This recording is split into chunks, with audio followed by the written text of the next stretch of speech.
Yes, so we yes, can yes. And quite a number of stories to look at this morning. Of course, we have the Punch, you have the Nation, yes, the Daily Sun, This Day, and the Vanguard. Vanguard. Of course, the Vanguard. Those are the papers we'll be looking at this morning. Of course, we'll be joined by leadership and communication strategist Dotun Ojon, as usual. Every Monday he does this with us as quickly as he can take his position. But right now, let me bring the headline from the Punch to you. Pope decries attack on Nigerian church as Christians protest killings. Obasanjo coalition slams Buhari for campaigning despite killings. Yeah, the Pope was decrying this. You know, the Catholic bishops all paid a visit to the Pope in Rome, and they have been there. It's something they do annually, and it was at that point that, in fact, there was a very strong communique from the Catholic bishop. Yeah, but some people are thinking, you know, why hasn't the Pope spoken long before now? No, he has. He has. Not strongly, like in this case. Well, Dotun Ojon is here. Dotun, good morning to you. Good to see you. How was your weekend? Good morning. Very great. Good morning. Nice to see you. Good to see okay. you. Yeah. Ready to go for the week, right? Yeah. Okay, so the Pope is decrying the attack on Nigerian churches as Christians protest killings. Obasanjo, on the other hand, has slammed Buhari for campaigning while those killings continue. This was from his visit to Bauchi. Yeah, yes, my major fear is where we are heading, because a number of people have come out to say this is an ethnic cleansing that's going on at the moment. But I don't want it to take a religious dimension. We can still manage it at this point in time. But once it gets to the religious side of it, which is going very rapidly now, we may not be able to handle it. Honestly, and I think the president has not been decisive enough in dealing with this issue. And it's getting to a point of annoyance, not just for people that are involved, but people outside of some of these states.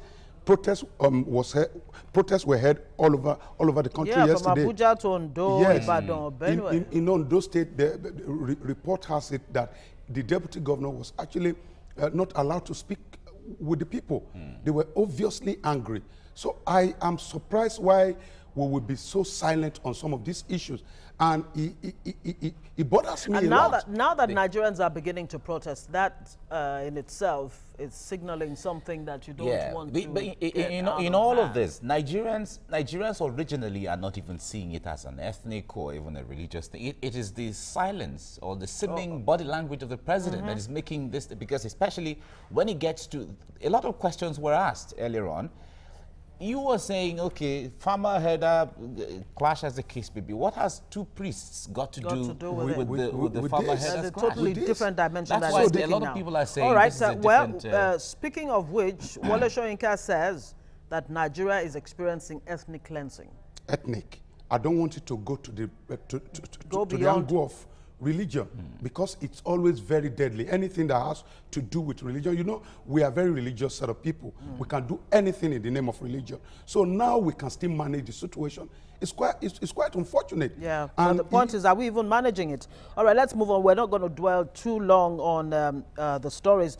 Presidency upbeat as Buhari meets Trump today. What are you expecting from that visit? Some are saying, look, just put security and the economy as top priority on your shopping list. Of course, that's going to be what we'll be talking about: security and economy. Those are the two basic and major issues to be discussed. In fact, but again, there are some messages going around on social media directing questions to President Trump to hold President Buhari account to the issue of security precisely. You know, I think in, the last report of the U.S. Department of, I can't remember the agency, on Nigeria actually showed that we have not really improved when it comes to fight against corruption, human rights, and all that. So these are some of the things that are going to form part of what the discussion will be based on. But from our own end here, economy and insecurity will top our priority. But some believe with all the insecurity and the killings going on in Nigeria, the president shouldn't even be traveling in the first place.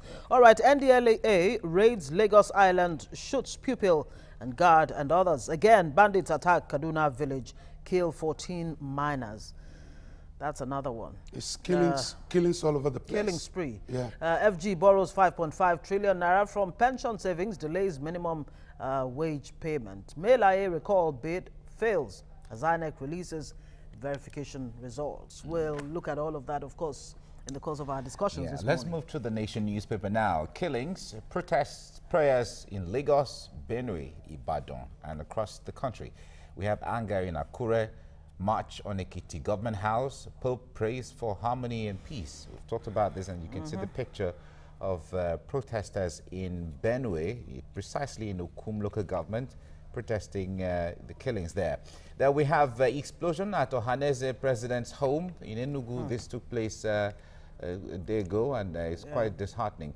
Abductors demand 30 million naira for Ekiti PDP chief. This is another issue of kidnapping again. Yeah. Insecurity. You know, we moved from one angle of insecurity to another one. And there are a number of factors that are fueling some of these things.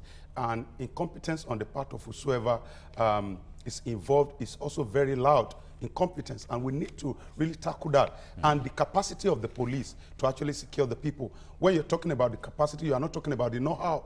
You are talking about the number of people in the force as we speak. We are talking about the instrument, the equipment they have access to.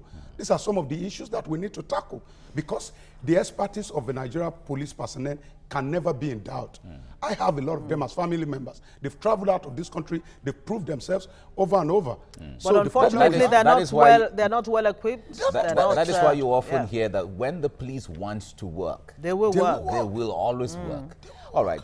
Melaye's recall fails as INEC releases results in Nigeria to battle Argentina after defeating Turkey. We have CBN to sack CEOs, chairman of banks with delayed accounts. And another one here, Air Force kills Boko Haram terrorists in Borno, and gunmen kill 2 in Makurdi. Well, we have another one. Reps threaten to arrest panel members. That's one of the verifications. And Lagos attracts $43 billion investments. Yes, Lagos has always in the last 3 years. Yes, Lagos has always remained a center of investment, either we like it or not. But again, there's a burden on the system of Lagos as we speak, because of the fact that investors want to come and invest in Lagos, because of the fact that some other states, the citizens of some other state think that Lagos is working, they want to actually flood Lagos. So Lagos now does not have the capacity to accommodate the number of people, the number of residents in Lagos. So it's actually telling on both the land, the water, and the entire system of Lagos. It's telling on everything, and the refuse piling up every day. It's just really crazy. The Daily Sun reports outrage as home of Nwodo Ohaneze boss is bombed. I won't be deterred, says Pan Igbo Group's president. That's in Nwodo. As Christians protest killings, Khan tells Buhari to forget 2019. That's the mildest way of saying it. It's the mildest way of saying it. If killings continue, I'm not even sure. We talk about moral. I'm not even sure that politicians should have moral justification to go on campaign. It's not just about the president. Even some of the governors are guilty.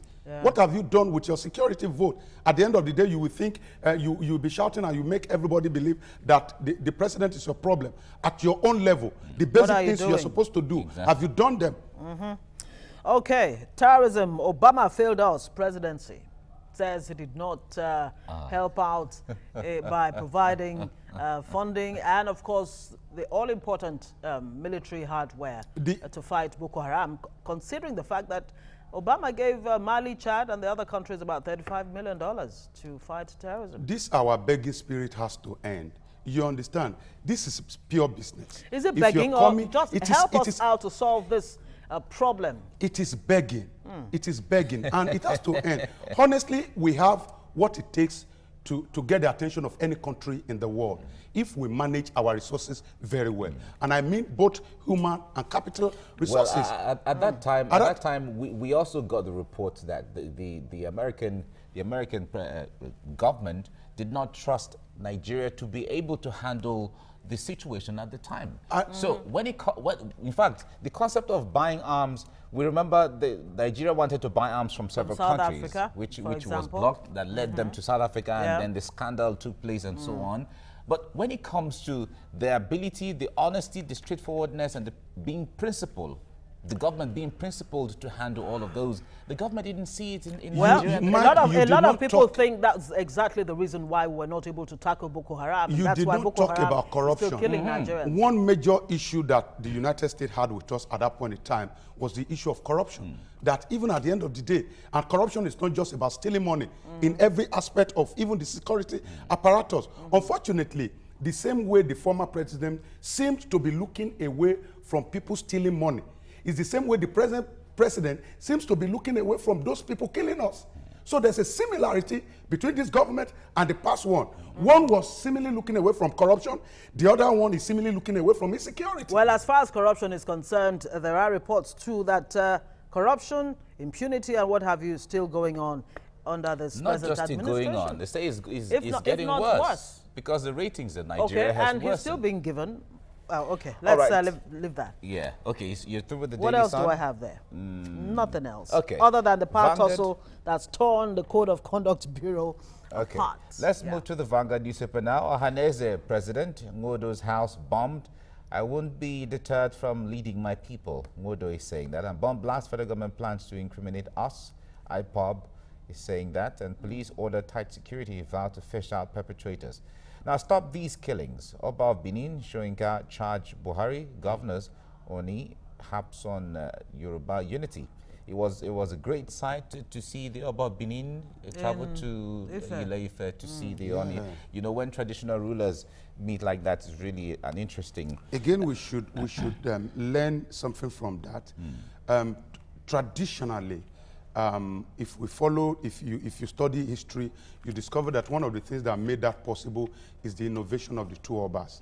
They are innovative, perhaps 21st century compliant. And Obas? Yes, you understand. And they understand the need for us to unite as a people. It's a direct opposite to what we're having now. And these are two traditional rulers that are highly revered and highly respected. It's all right. Christians heed Khan's directive, protest killings, church leaders, Muslim clerics react on that. We sold our baby because she's HIV positive. That's a couple revealing that. It's really sad. That truly is sad. Dino Melaye survives recall from Senate, says forces of evil will never triumph. Can we quickly just talk about that? You see, I tried to paint a very clear picture of what happened. It's a pure but peculiar political penalty that was awarded against Dino Melaye in favor of the governor of Kogi State. Unfortunately, he could not score. The penalty, hold on, sir. Yes. The penalty was peculiar because the hands of the goalkeeper were tied. The goalkeeper at this point, the goalkeeper in this case being is Dino Melaye. Oh, is the goalkeeper. Now, unfortunately for the penalty player, he did not only, in fact, he played it over the bar. In fact, in the language of my friend, let me be comical this morning. In the language of my friend, small doctor, he said, "Ogba penalty lottery." He played it off. So at the end of the day, but again, let's quickly to be serious. At the end of the day, this has tactically returned power to the people, and I think politicians should learn from it. At the end of the day, you are somewhere. Dino Melaye was somewhere. It was not his influence. It was not his power. He didn't have any control over the people. But the people just decided that at this point in time, this is what we wanted to do. In fact, we remember Senator Dino Melaye going to court to get an injunction to stop the process and all of that. But okay, we got to move on. That's from the Vanguard newspaper. This day is the last paper this morning. 901 killed in Middle Belt since January. Including 19 in Kaduna, Benue, weekend attacks, and so on. Well, National Assembly cannot command Buhari's appearance, says Ben Wabweze. Of course, he has set that debate off, concerning whether the Senate has powers or not. People will continue to speak for and against depending on the side where they belong. But the truth is, let us tell the truth and die. According to the Ajeku Senator. The truth is that the National Assembly can summon any Nigerian, irrespective of whether the law says. You are a president or you are a cobbler along the street. So let's just set that straight. Well, you're not a lawyer, remember? I am not a lawyer. I'm just because when you go into the Constitution, to recall it says something different. Phil, Senator thanks constituents, of course. Well, that's all we have for you from the papers this morning. All right. Thank you very much, Dotun. Well, certainly we'll keep you for the next discussion now as we get into federal government compensating their poor victims. Thank you. Yeah.